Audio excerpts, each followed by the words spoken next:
अरे मानुष तन अनमोल है, अरे मिले ना बारंबार। अरे पक्का फल जो गिर गया जी, अरे बहुरी न लागेगा। अरे मनुष्य चोला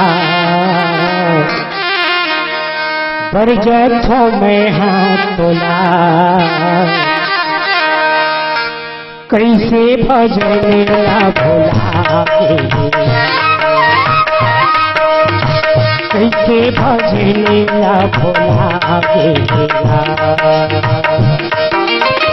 आए हज एक दिन जाएला परी, आए हज एक दिन जाएला परी।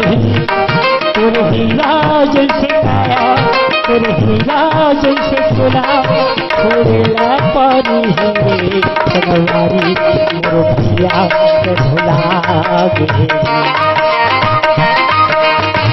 अरे मनुष्य चोला अपने अपराधी काया, कैसे भजनेला भुला गे, कैसे भजनेला भुला गे।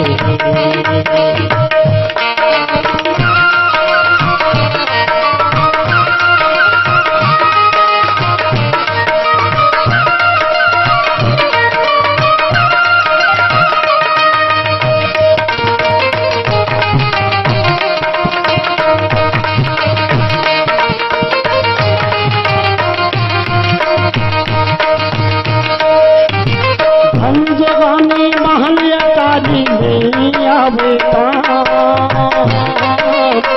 कैसे भजनेला भुला गे। बेट बहू तोर घर के नारी नहीं देवे,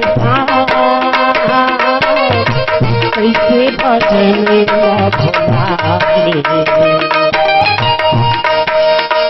अरे मनुष्य चोला अपने भवानी चोला, कैसे भजनेला भोला गे,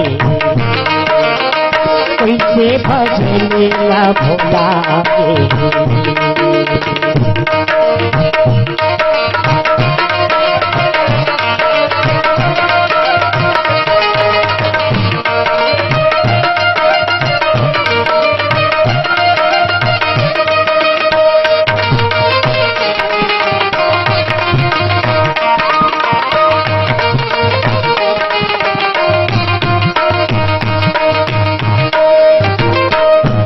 बिना नदिया भजन बिना जिंदगी बेकार।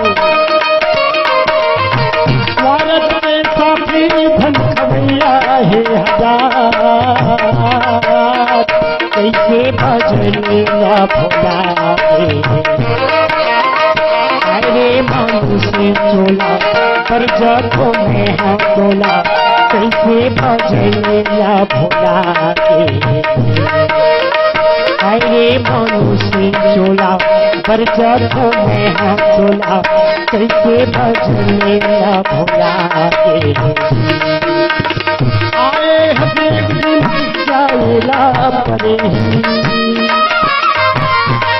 आए हज एक दिन जाएला परे। तुरहिला जैसे आया, तुरहिला जैसे आया, छोड़ेला पानी सनवारी मुरभिया भुला गे। अरे मनुष्य चोला अपने अपराधी काया, कैसे भजनेला भुला गे, कैसे भजनेला भुला गे। ते भुला गे, ते भुला गे, ते भुला